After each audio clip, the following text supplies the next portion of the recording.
if you've ever watched any VR films, those are really fun. You look like the kind of guy that's watched a lot of VR films, honestly. So you got to know. How dare you? No, that was the first thing you do when you get a head. I got a brand new headset and I took it to show my neighbor who's a VR developer, right? First thing he says is, how good does it play porn? Because I know you watched it. And it hurt because I was like, that is the first goddamn thing I put on there to see if it works. I put porn on my VR once and I was like, well, that's weird. I feel like this involves me. What we're essentially doing is having me masturbate in a room with a blindfold on, deafened. This is what this really is a really scary game of, is anybody watching? like if you're a voyeur, that's the fun of VR. I wonder if my wife came home early. Is she watching? And really, it's the gardener being like, Mr. Myers, I need to know about the bush. Oh my Lord. Like, is he watching me now? Like, I was just creeped out. There's no way I can jerk off, deafened and blinded by this VR helmet. And that pixelated lady pretending to suck my dick didn't look that great either. Oh, you must have played through the Flash player, man. You got to download the 4K stuff. So much better. I mean, I don't think my GPU at the time could have handled 4K, but the GPU no VR porn for me. Backing off the porn though, regular 360 VR videos are super fun too, if they're well made. Like the Gorillaz one, their music video was amazing. I've never done anything like that. I'm sure it's very immersive, but I always go back to that being like kind of a, oh yeah, we did that thing that time. Now let's go back to watching TV the way we watch TV on a big flat screen. Well, yeah, it's for sometimes, but you're a fan of the cannabis plant Delta 8, perhaps. That's like peanut butter and jelly with VR headsets. You're just, when you're toasted, you're just there. It might as well be real. Yeah, I mean, that a good sound system, darkened room, and like a big ass 4K TV, I can pretty well accomplish that too. Without, I feel like it when you go into VR, you're also kind of like you're by yourself. Yeah, you are. And I usually like to watch movies and TV shows with a lady or something like that, you know, like enjoy it together, because I consider myself a fun person to talk to after a movie. And so I want to watch a movie with you, and then we're going to discuss it. And I'm going to be secretly judging you based on what you took from that movie.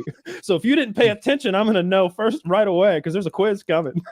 Wow. It's like, got to make sure you got a real experience out of it. But my wife and I take turns with the VR headset, and it'll like cast to the TV so we can like sort of play along and watch and stuff. So that sounds interesting for something to do occasionally, but I think that it would just be like, yeah, you put on that helmet and watch a movie. I'm going to sit over here for a while.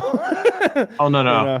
I don't think I've ever watched a full movie in that thing. That would make me dizzy. It's like fun for like 30 to 45 minutes. You play some crazy videos and it's like, okay, cool, I'm done. Back to reality. That's about how I felt about playing games. Granted, I had the first Vive, and so I was playing like archery games. Yeah, like I could play for about 45 minutes, and then you start getting a little motion sickness and start feeling a little nauseous. It's time to quit. And I would be like sweaty and out of breath after 45 minutes of doing this as fast as I could. You ever beat Saber, man? Oh, I don't even know if I played Saber, man. I wouldn't have known which games were good, so I just downloaded a shitload of games. But I played Beat Saber is the only one I can do for like hours. Oh, is that the one where like it's a musical thing where you're hitting stuff? You have lightsabers and you hit notes, so it's like DDR with lightsabers. I was getting to where I could do expert and expert plus, and I would stream that for like an hour and come off stream. I'd pull the headset up and just sweat would just like pour down me, and all the mesh and stuff in there would be like sticky and gross, and hell of a workout. Yeah, I've still got my Vive. I have no interest in using it.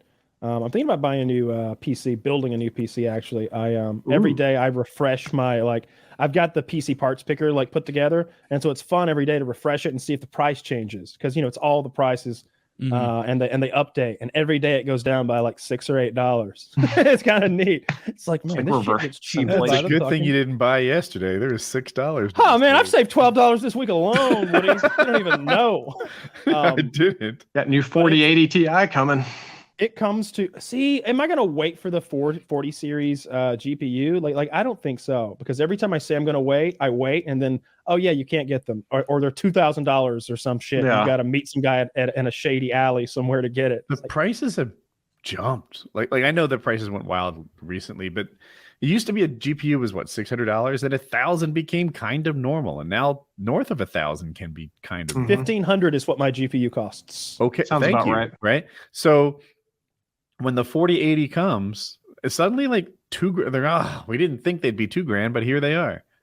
Yeah, you can get a 3090 Ti for around $1,200, $1,250, $1,300. But like 3090.